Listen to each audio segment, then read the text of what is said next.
Daniel had everything figured out. At 29 years old, he lived by a schedule that most people would find exhausting. Every single day was planned down to the minute.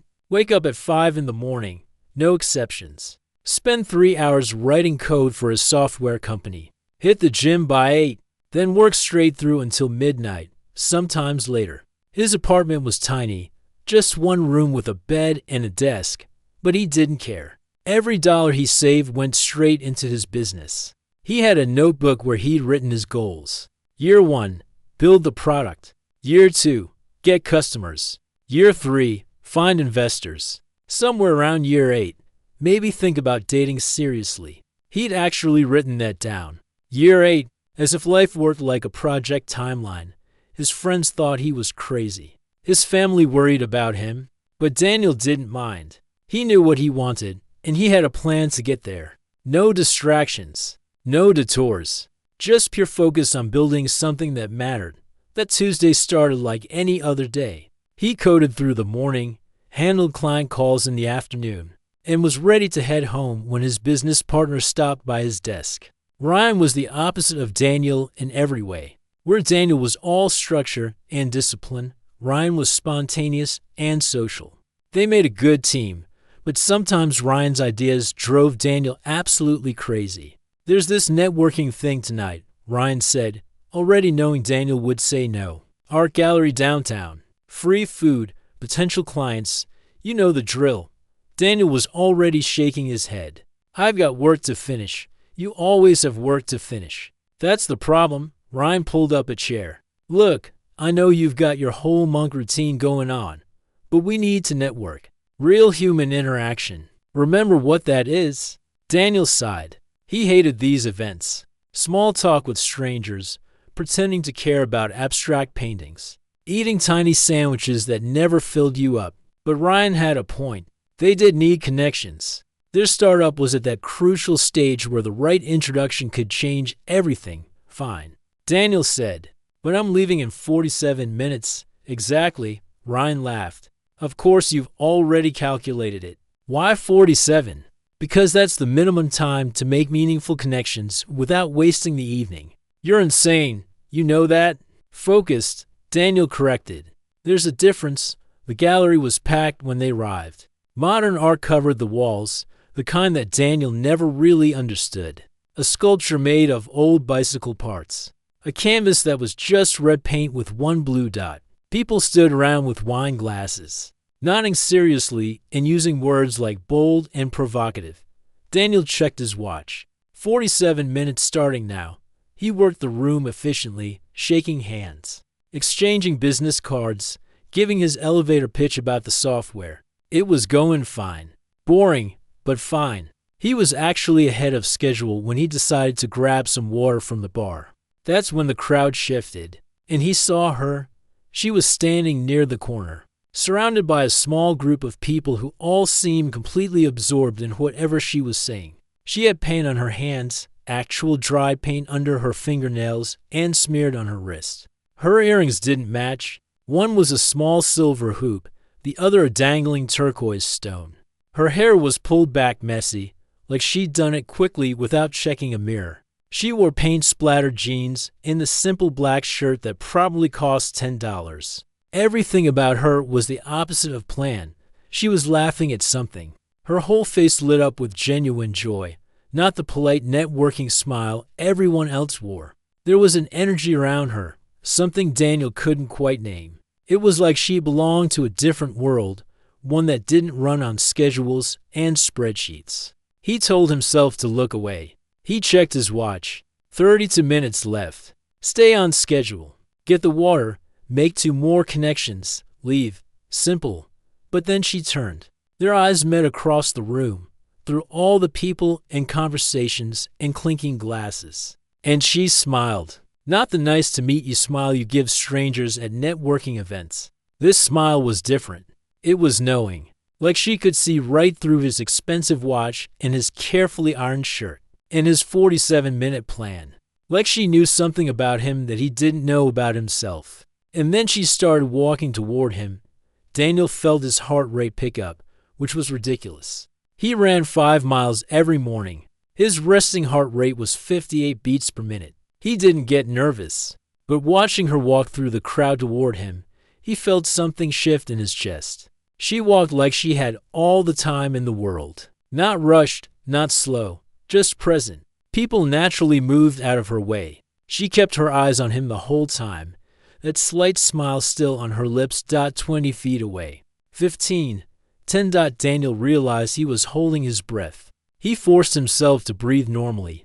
This was just another person, another networking opportunity. Nothing special, except everything about this moment felt special, and that terrified him. She stopped right in front of him, close enough that he could smell paint and something like lavender. Her eyes were light brown, almost gold in the gallery lighting. "You look like you're planning an escape route," she said. Her voice was warm, slightly raspy, like she'd been talking or laughing all day. Daniel blinked. "What? You keep checking your watch, and you've got that look. The one people get when they're counting down minutes until they can leave." She tilted her head slightly. "Let me guess. You gave yourself a time limit for being here." He felt exposed, like she'd just read his mind. "Is it that obvious?" "Only to people who notice things." She held out her hand. "The one with paint on it. I'm Arya." He shook her hand. Her grip was firm, confident. "Daniel. So what's your exit time, Daniel?" 30 minutes, 20? "I've been here 15 minutes already," he said, then immediately regretted it. Why did he just tell her that? She laughed, a real laugh that made her eyes crinkle at the corners. "Wow, you really do have it calculated. That's either incredibly disciplined or incredibly sad." "Disciplined," he said defensively. We'll see." She glanced at the wall behind him, at one of those abstract paintings he didn't understand. "What do you think of the art?" Daniel looked at the canvas. "Red paint, blue dot. Honestly, I don't get it." "Good answer." She seemed pleased. Most people pretend to understand art they don't actually connect with. It's refreshing when someone's just honest. She stepped closer to the painting. "This one's called Isolation. The artist said the blue dot represents a single moment of peace in a chaotic life." Or something like that. I think she just ran out of red paint. Daniel surprised himself by laughing. When was the last time he'd actually laughed at something? Arya turned back to him. "So what do you do, Daniel? And before you answer, I'm not asking what your job is. I'm asking what you actually do. What fills your time? What matters to you?" The question caught him completely off guard. No one had ever asked him that way before. People always wanted to know about his company, his business model, his growth strategy. But what did he actually do? He opened his mouth to give her the elevator pitch, the rehearsed answer about innovative software solutions. But something about the way she was looking at him made that feel wrong. Empty. "I work," he said finally, "pretty much all the time. I'm building a company. That's what I do. That's still what, not who." She wasn't being mean about it, just persistent. "Curious, but okay. I'll take it for now." "What kind of company?" Daniel explained his software, trying not to bore her with technical details. But she asked good questions, smart questions that showed she was actually listening. They talked for 5 minutes, then 10, then 20. His watch buzzed. 47 minutes. Time to leave. He ignored it. 3 hours later, Daniel was still at the gallery. The crowd had thinned out, the wine was gone, and half the lights had been dimmed. He and Arya sat on a bench in front of a painting neither of them particularly liked, talking like they'd known each other for years instead of hours. She told him about her work as a muralist. She traveled from city to city, painting walls that building owners wanted transformed into art. Sometimes she stayed in a place for 2 weeks, sometimes 3 months. She lived out of a van she'd converted herself, complete with a tiny bed, a camping stove, and shelves for her paint supplies. "You live in a van?" Daniel couldn't hide his surprise. "I know what you're thinking," Arya said. "But it's not like I'm homeless or struggling. I choose this. I make good money from commissions. I just don't want to be tied down to one place. There's too much to see, too many walls that need color." Daniel tried to imagine living like that. No permanent address, no routine, no 5-year plan. It sounded terrifying and somehow appealing at the same time. What about security? He asked. Retirement savings? Health insurance? Arya laughed softly. You sound like my parents. Look, I've got savings. I've got insurance. I'm not reckless. I just organize my life differently than most people. You plan 5 years ahead. I plan 5 weeks ahead. Neither way is wrong. 5 weeks, Daniel repeated. He had a spreadsheet that went out to 2035. Stresses you out just thinking about it, doesn't it? She bumped his shoulder with hers. That's okay. I get stressed thinking about your life too. All those schedules and timelines. Doesn't it ever feel like a cage? No one had ever called his discipline a cage before. People usually admired it, or at least respected it. But the word landed in his chest and sat there, heavy and uncomfortable. It's not a cage, he said. It's freedom. When you have a plan, you're not just drifting. You're building towards something. And when you don't have a plan, you're open to possibilities you never would have imagined. She turned to face him fully. Case in point, you plan to be here for 47 minutes. It's been 3 hours. Are you mad about it? Daniel checked his watch. She was right. It was almost 11. He should be exhausted. He should be annoyed at the wasted evening. Instead, he felt more energized than he had in months. No, he admitted. I'm not mad. Good. Arya stood up and stretched. Because I'm starving, and there's a taco truck 3 blocks from here that's open until midnight. Daniel thought about his meal prep containers waiting in his fridge at home. Carefully calculated protein, carbs, and vegetables, all measured and logged in his nutrition app. Then he thought about sitting in his empty apartment, eating alone, going to bed alone, waking up alone to do it all over again. He said. They walked through the city streets, past closed shops and late-night bars. Arya pointed out interesting graffiti, told him stories about murals she painted in different cities. Daniel found himself really talking, about things he never discussed with anyone, about how sometimes his own success felt hollow, about how he built exactly the life he thought he wanted, but something still felt missing. The taco truck was covered in bright yellow paint with hand-painted flowers. An older man worked the grill while a woman took orders. Arya ordered in Spanish, easy and comfortable, then turned to Daniel. Trust me? She asked. With tacos? Sure. She ordered for both of them. They sat on a nearby bench, eating tacos that were nothing like the clean meals Daniel usually ate. These were messy and delicious, with sauce dripping down his fingers and cilantro stuck in his teeth. He didn't care. So, Arya said between bites, tell me about year 8. Year 8? You said you'd think about dating seriously around year 8 of your plan. What happens until then? You just work like a robot? Daniel felt his face heat up. I didn't say I was a robot. I date. Sometimes. When it makes sense. When it makes sense, Arya repeated, shaking her head. Daniel, love doesn't make sense. Connection doesn't make sense. If you're waiting for it to fit neatly into your schedule, you're going to be waiting forever. Says the woman who lives in a van and moves every few weeks. He shot back. But there was no heat in it. How do you maintain relationships when you're never in one place? I don't, really, she admitted. I've got friends in every city. People I stay in touch with. But serious relationships? Those are hard with my lifestyle. I know that. I accept it. But at least I'm honest about it. You're telling yourself you'll get to it later. Like love is another item on your to-do list.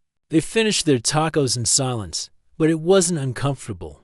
Daniel watched the city move around them. A couple walking hand in hand. A group of friends laughing loudly. A delivery person rushing past on a bike. All these people living lives he never really noticed because he was too busy optimizing his own.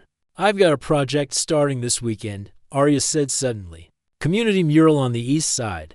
Kids center that needs their outdoor wall painted. It's volunteer work, just for fun. You should come help. I don't know anything about painting murals. You don't need to. You just need to show up and follow directions. Maybe get some paint on those perfectly clean hands of yours. She smiled at him. And there was that look again. The one that made his carefully structured world feel flimsy. Unless you've got it scheduled already? What does the calendar say for this Saturday? Daniel knew exactly what his calendar said. Client work in the morning, gym, meal prep, more client work. The same thing every Saturday for the past 3 years. I could move some things around. He heard himself say, "Yeah?" Arya's whole face lit up. "Really, really. Text me the details." They exchanged numbers right there. Standing under the streetlight near the taco truck, Arya saved his contact with a little robot emoji next to his name. When he saw it, he laughed despite himself. "Hey, if the shoe fits," she said, grinning. Daniel walked her to where her van was parked, a white vehicle covered in painted flowers and mountain scenes. She'd done the artwork herself, she explained. "Made it feel like home." "This was nice," Arya said, unlocking the door. "Unexpected, but nice." "Yeah," Daniel agreed. "Really nice." She hesitated for a moment, then stepped closer and hugged him. It was quick, friendly, but it still caught Daniel off guard. He couldn't remember the last time someone had hugged him just because. "See you Saturday, robot," she said. Climbing into her van. Daniel walked back to his car, his mind racing. He just spent an entire evening doing nothing productive. Nothing that moved his business forward or checked items off his list. He should feel guilty about the wasted time. Instead, he felt alive. That night, lying in bed, Daniel couldn't sleep. He kept thinking about what Arya had said, about cages and freedom and love not making sense. He pulled out his phone and looked at his carefully maintained calendar. Every day color-coded, every hour counted for. It had felt like control for so long. Now it just looked exhausting. He opened his notebook, the one with all his plans written down. Year 8. Maybe waiting for love to fit into a schedule was the most ridiculous plan of all. His phone buzzed. A text from Arya, just an address and a time for Saturday, followed by a paint palette emoji, and the words were clothes you don't mind ruining. Daniel smiled in the darkness of his room. He had 48 hours to figure out how to paint a mural. Or maybe he just had 48 hours to learn how to let go a little, to color outside the lines of his perfectly organized life for the first time in years. He couldn't wait for the weekend. Saturday morning arrived, and Daniel stood in front of his closet, staring at rows of identical shirts and pants. Everything was either workout gear or business casual. Nothing he owned was suitable for painting a mural. He ended up in old jeans he kept from college and a faded t-shirt from a conference. 3 years ago, the kids' center was in a neighborhood Daniel had never visited. Even though it was only 20 minutes from his apartment, bright balloons marked the entrance, and he could already hear music and voices coming from the parking lot. About 15 people were gathered around folding tables covered in paint cans, brushes, and supplies. Kids ran around excitedly while adults sketched on the long brick wall. Arya spotted him immediately. She wore overalls covered in old paint stains and had her hair tied up in a colorful scarf. She practically bounced over to him. "You actually came." "I wasn't sure you would." "I said I would," Daniel replied, suddenly feeling out of place. People say a lot of things. Showing up is different. She grabbed his hand and pulled him toward the group. "Come on, I'll introduce you to everyone."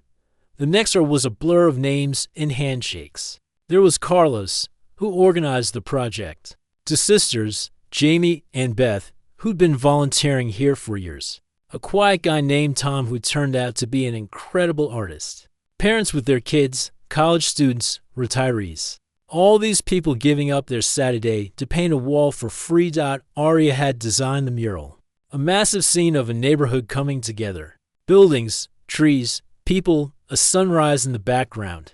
She'd sketched it out on the wall in light pencil, creating a giant coloring book for everyone to fill in.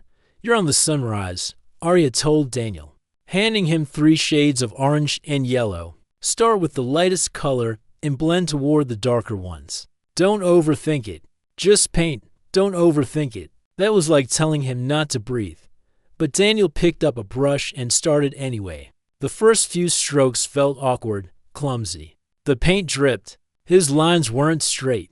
A 6-year-old girl working next to him was doing better with her section of clouds. "You're thinking too much," Arya called from across the wall, where she was working on a tree. "Feel it, Let it flow.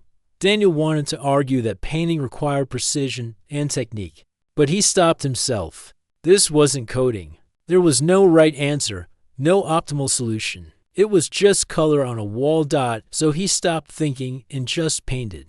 Something shifted after the first hour. His shoulders relaxed. His breathing slowed. The constant stream of thoughts in his head, the running to-do list, the calculations and plans, all of it quieted down. There was just the brush, the paint, the wall, and the warm sun on his back, looking good. Arya appeared beside him, her own hands covered in green and brown from the tree. "See? You're a natural." "I'm really not," Daniel said, but he was smiling. They worked side by side for a while, talking easily between brushstrokes. Arya told him about a mural she'd painted in New Orleans, a whole building covered in jazz musicians and flowing music notes. Daniel found himself sharing a story about his first failed startup, something he never talked about because it felt like admitting defeat. Failure's just information, Arya said, adding leaves to her tree. It tells you what doesn't work so you can find what does. You didn't fail. You learned. Around noon, someone brought pizzas and everyone took a break. Daniel sat on the curb next to Tom, the quiet artist, eating a slice while watching the kids play. "First time volunteering?" Tom asked. "That obvious?" "Little bit, but you're doing great. Arya seems to like you."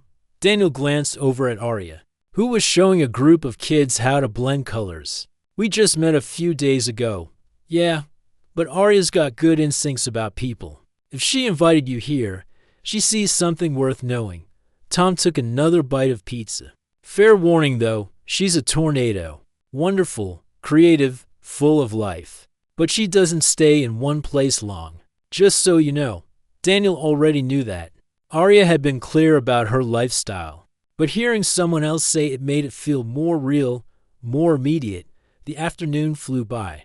The mural came together piece by piece, section by section. The sunrise Daniel worked on actually looked pretty good, blending into the sky that Beth and her sister had painted.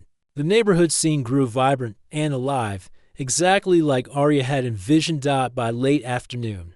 They were almost finished. Daniel stepped back to look at the whole thing, and something swelled in his chest. Pride, maybe, or satisfaction. Not because he optimized something or hit a metric, but because he helped create something beautiful that would make kids smile every day. Not bad for a robot, huh?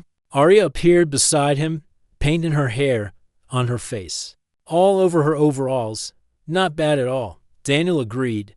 You've got paint on your nose. By the way, you've got paint everywhere. Yeah, but I wear it better.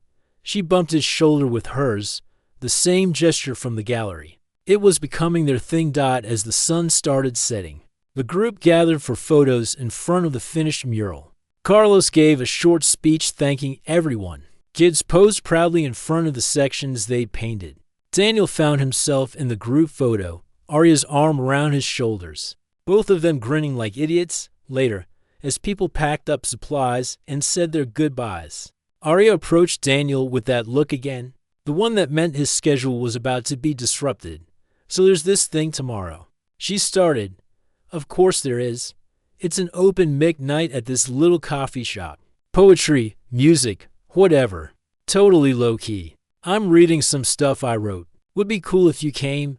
Daniel thought about his Sunday routine.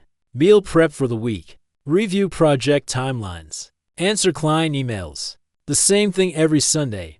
"What time?" he asked. 7.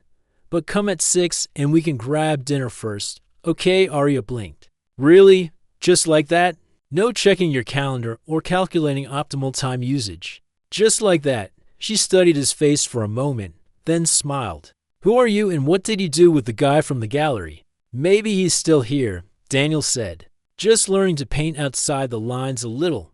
That earned him a real laugh, the kind that made her whole face light up. They walked to their vehicles together, and Daniel realized his car was the only sedan in the lot. Everything else was beat-up trucks, old vans, cars held together with duct tape and hope. His pristine luxury vehicle suddenly felt ridiculous. "See you tomorrow," Arya said, climbing into her painted van. "And Daniel, thanks for showing up today. Really? Driving home, Daniel looked at his hands on the steering wheel. Paint under his fingernails. Orange and yellow stains on his fingers that wouldn't come off completely. Evidence of a day spent doing something that hadn't advanced his business plan even one step. He'd never felt better about wasting a Saturday. That night, instead of reviewing his project timelines like usual, Daniel looked up poetry open mix. He'd never been to one, never really understood poetry beyond what he'd been forced to read in school. But Arya would be there, reading something she'd written, sharing a piece of herself with strangers. He wanted to be there to dot his phone buzz with a text from Ryan. "Where were you today?" Tried to call about the Johnson project. Daniel stared at the message. The old version of himself would have panicked, would have immediately called back, apologized, fixed whatever needed fixing. Instead, he typed, "Painting a mural. We'll handle Johnson first thing Monday." Ryan's response came quickly. "You what? Long story. Tell you later." He put his phone away and looked around his apartment. Everything in its place. Everything optimized. Everything perfect and empty. Maybe it was time to make some changes. The next 3 months moved like a dream Daniel couldn't quite believe was real. Every evening after work, Arya would appear. Sometimes she'd bring food, authentic street tacos or dumplings from a food truck she'd discovered. They'd eat in his office, her sitting on his desk, legs swinging, telling him about her day while he finished up code. Other times she'd drag him out to things he'd never have attended otherwise. A midnight poetry reading in a warehouse space that smelled like incense and coffee. An underground art show in someone's basement. A concert in the park where the band played instruments made from recycled materials. Daniel's rigid schedule started developing cracks. His 5 a.m. wake-up time shifted to 5:30, then 6. He still worked hard, still put in the hours, but something had changed. The work didn't feel like a cage anymore. It felt like one part of his life instead of the only part. Ryan noticed immediately. "You're different," he said one afternoon, watching Daniel actually laugh at something on his phone instead of working through lunch. "Different how?" "Happier, lighter. It's weird. I'm not sure I like it." But Ryan was smiling. "This is about that artist, isn't it? The one from the gallery?" Daniel didn't bother denying it. "Her name's Arya, and she's amazing. She's creative and spontaneous, and she sees the world completely differently than I do. Being around her is like, I don't know, like seeing in color for the first time." "Wow, you've got it bad." Ryan leaned back in his chair. "Just be careful, okay? I've seen her social media. She moves around a lot. What happens when she leaves?" Daniel had been trying not to think about that. Arya had been in the city for months already, her longest stay in one place in years. She was finishing up a major mural downtown, a massive piece covering an entire building. Once it was done, she'd have no reason to stay. "I don't know," Daniel admitted. "We haven't talked about it. Maybe you should." But Daniel didn't want to talk about it, didn't want to break the spell of these perfect months. So he kept pretending that the calendar wasn't marching forward, that Arya wasn't getting closer to finishing her mural, that this could somehow last forever. They fell into a rhythm. Arya would work on her mural during the day while Daniel handled his business. Evenings were theirs. They cooked together in his tiny apartment kitchen, her teaching him recipes she'd learned from families in different cities. She'd tell stories about the places she'd been, the people she'd met, the walls she'd transformed. Daniel told her about his business, but also about other things. His childhood dreams of being an astronaut, the year he spent backpacking through Europe in college, before he decided to get serious about life. She'd listen with her full attention, like every word mattered. Sometimes she'd stay over him. The two of them crammed into a single bed, talking until they fell asleep mid-conversation. Daniel would wake up to find her sketching in a notebook, designing her next mural, and he'd just watch her work, amazed that this person had somehow crashed into his life. His productivity at work hadn't dropped. If anything, it had increased. But the desperate edge was gone. He worked hard because he enjoyed the work, not because he was trying to outrun something he couldn't name. Then one Tuesday evening, Arya climbed the scaffolding to where Daniel was helping her paint the final details. On the downtown mural, the sun was setting. painting the sky the same orange and yellow colors they'd used for the sunrise at the kids' center. "It's done," she said quietly. Daniel looked at the wall. She was right. The mural was finished. 5 stories of incredible art, a phoenix rising from flames, symbolizing the neighborhood's recovery from a fire years ago. It was beautiful. It was also the end. "It's amazing," he said. "Yeah." Arya didn't sound happy. "I got an email today. Big commission in Portland. 6 months, maybe longer. They want me to start in 3 weeks. There it was. The thing they've both been avoiding. "Portland's great," Daniel said, trying to keep his voice neutral. "I've heard it's beautiful up there. Daniel, you should take it. It sounds like an amazing opportunity. Daniel, look at me." He turned to face her. In the fading light, she looked sad and beautiful and completely out of reach.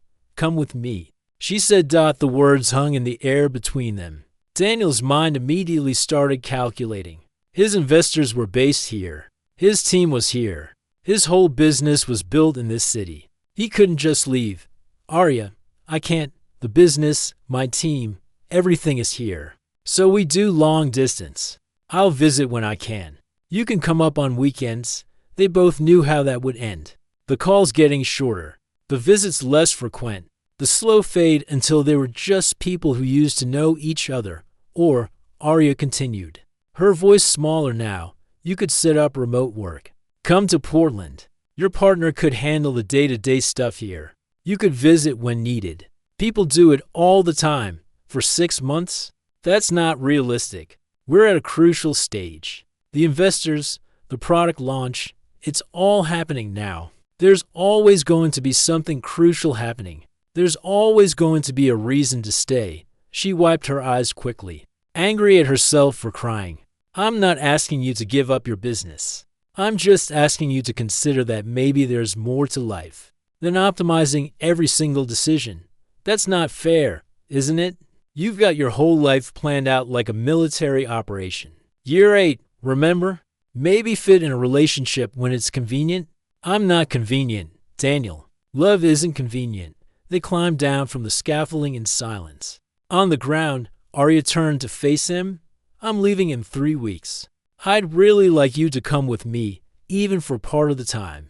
But I need to know you're actually considering it, not just saying you'll think about it while you've already decided no." "I'll think about it," Daniel said.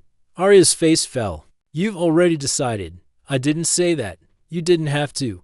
She picked up her bag. "I'm going to go. I need to process this, Arya." "Wait," but she was already walking away. And Daniel stood there in the shadow of her finished mural, watching her go. He could run after her, could tell her he'd figure something out, could choose her over his carefully laid plans. He didn't move. That night, alone in his apartment, Daniel sat at his desk surrounded by spreadsheets and business plans, 5-year projections, investor presentations, product roadmaps, everything he'd worked so hard to build. He opened his notebook to the page where he'd written his goals years ago. Year 8. The plan had seemed so clear back then. Now it just looked empty. The first week without Arya felt like moving through water. Everything took more effort. Food tasted bland. His apartment felt too quiet. Daniel threw himself back into work, staying at the office until midnight, sometimes later. His old schedule snapped back into place like it had never been interrupted. Ryan found him at 3 in the morning, staring at his computer screen without actually seeing it. "You look terrible," Ryan said, dropping into the chair across from Daniel's desk. "I'm fine. You're not fine. You've been here for 19 hours straight. That's not fine. That's not even productive." Daniel closed his laptop. "What are you doing here?" "Forgot my phone charger. Saw your light on. Figured I'd check if you finally lost it." Ryan studied his partner's face. "You let her go. It wasn't a question. She was leaving anyway. Portland commission. 6 months minimum. And she asked you to come? It's not that simple. It's exactly that simple. She asked. You said no. Now you're miserable." Ryan leaned forward. "Look, I know the business is important. I know we're at a crucial stage. But Daniel, we're always going to be at a crucial stage. That's what startups are. Constant crisis. Constant urgency. If you wait for the perfect time to prioritize your life, you'll be waiting forever. You need me here. I need you functional. This version of you isn't functional. You're physically here but mentally checked out. Ryan pulled up something on his phone and showed it to Daniel. Look at this. Our metrics from the last 3 months. The months you were with Arya. We had our best quarter ever. You know why? Because you were happy. Because you had balance. Because you gave yourself permission to be human instead of a productivity machine. Daniel looked at the numbers. Ryan was right. Despite spending less time in the office, despite all the evenings with Arya, the business had thrived. She's leaving in 2 weeks, Daniel said quietly. So you've got 2 weeks to figure out what matters more. The plan you made before you knew what you actually wanted. Or the life you could have if you were brave enough to choose it. After Ryan left, Daniel sat alone with his thoughts. He pulled up Arya's social media. She posted a photo of a sunset with the caption, 2 weeks until Portland. New city, new walls, new adventures. 30 people had commented, excited for her, encouraging her. She had friends everywhere. She'd be fine without him. But would he be fine without her? He looked around his office. The whiteboard covered in product timelines. The wall of post-it notes with feature requests.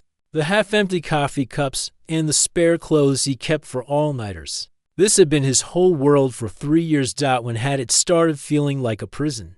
Daniel opened his laptop and started writing an email to his investors. Then he deleted it, started again, deleted it again.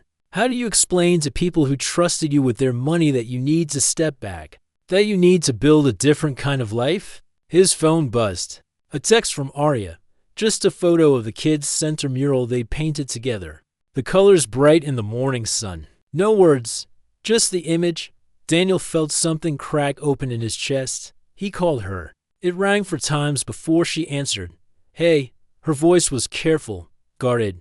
I'm sorry, Daniel said, for not fighting for this, for not fighting for us. Daniel, it's late, I know. I just needed to tell you. I've been sitting here trying to figure out how to make everything work, how to keep all my plans intact while also keeping you. But that's not how it works, is it? Sometimes you have to choose. Arya was quiet for a moment. What are you saying? I'm saying I don't know exactly how to make this work yet, but I want to try. Really try. Can we meet tomorrow? Talk about what it might look like if I came to Portland, even part-time. You're serious? I'm terrified. But yeah, I'm serious. He could hear her smile through the phone. Tomorrow. Coffee shop on 5th. 10 a.m.? I'll be there. That night, Daniel couldn't sleep. He made lists, calculated scenarios, tried to build a structure around the chaos of choosing love over logic. By morning, he had 17 different plans, all of them imperfect, all of them requiring him to let go of control in ways that made his stomach hurt. He met Arya at the coffee shop with dark circles under his eyes and a notebook full of scribbled ideas. She looked tired too, like she hadn't slept much either. So, she said, wrapping her hands around her coffee cup, you really want to do this? I really want to try. Daniel opened his notebook. I've been thinking. Ryan can handle day-to-day operations here. I can work remotely for the first few months, visit once a month for crucial meetings. We've got a solid team. They don't actually need me hovering over everything. What about your 5-year plan? It was a good plan. For a different person. For who I was before I met someone who taught me that life doesn't have to be optimized to be good. Arya reached across the table and took his hand. This is going to be messy. I move around a lot. My life isn't stable or predictable. I know, and you're really okay with that. The guy who planned his life down to the minute. Daniel thought about the last few months. The spontaneous concerts and midnight tacos and paint-stained hands. The feeling of actually living instead of just executing a plan. I'm learning to be okay with it. He said, and I'd rather be uncertain with you than certain without you. 2 weeks later, Daniel stood in his nearly empty apartment. Most of his furniture was in storage. His car was packed with clothes and his laptop. Ryan had the keys and a detailed handover document that Daniel had spent 3 days preparing. You're really doing this, Ryan said, looking around the bare space. I'm really doing this. The investors are okay with it. They're not thrilled about remote management, but they understand. And honestly, the business will be fine. We built something solid. It doesn't need me micromanaging every detail. Ryan pulled Daniel into a hug. I'm proud of you, man. This is brave or stupid. Same thing sometimes. Arya pulled up in her painted van, music blaring from the windows. She hopped out wearing her usual overalls and that huge smile that had disrupted his entire life. Ready for an adventure? She called. Daniel looked back at his empty apartment one last time. 3 years he'd lived here, building his business, following his plan, keeping everything under control. It had been safe. It had been predictable. It had been half a life. Ready, he said, and meant it. They drove north toward Portland, taking the scenic route because Arya insisted the interstate was boring. They stopped at roadside diners and strange tourist traps. They slept in the van at rest stops, cramped and uncomfortable, and laughing at how ridiculous it all was. Daniel's phone buzzed constantly with work emails. He answered the important ones and ignored the rest. For the first time in years, the business wasn't his only priority. In Portland, Arya's commission was even bigger than she'd described. An entire city block of buildings that she'd transform into a continuous mural, telling the story of the community. It would take her months, maybe longer. Daniel found a co-working space and set up his laptop. He video called into meetings, managed projects remotely, flew back for crucial presentations. It was harder than working in the office, but it was also freeing. He could take a break to watch Arya paint, could explore a new city, could build a life that included work but wasn't consumed by it. They found a tiny apartment to rent month to month. Daniel set up one corner as his office. Arya covered another wall with sketches and paint samples. It was chaotic and colorful and nothing like his old organized life. It was perfect. 3 months into Portland, Daniel sat on scaffolding next to Arya, 40 feet up, watching the sunset paint the sky. Below them, their mural was taking shape. A community garden full of people from every background, working together to make something beautiful. You know what I realized? Daniel said. What's that? I spent so long trying to plan for happiness in the future that I forgot to be happy in the present. You taught me that. Arya leaned her head on his shoulder. And you taught me that having some structure doesn't mean giving up freedom. We're good for each other. Daniel looked out at the city, at the mural they were creating together, at the life they were building one imperfect day at a time. His old notebook with the 5-year plan was in a box somewhere in storage. He didn't need it anymore, because the best things in life weren't the ones you could schedule or optimize. They were the ones that walked toward you with that look and dared you to be brave enough to ruin all your plans. Sometimes the detour was the destination. Sometimes the person who disrupted your life was the one who saved it. And sometimes the smartest plan was knowing when to throw the plan away.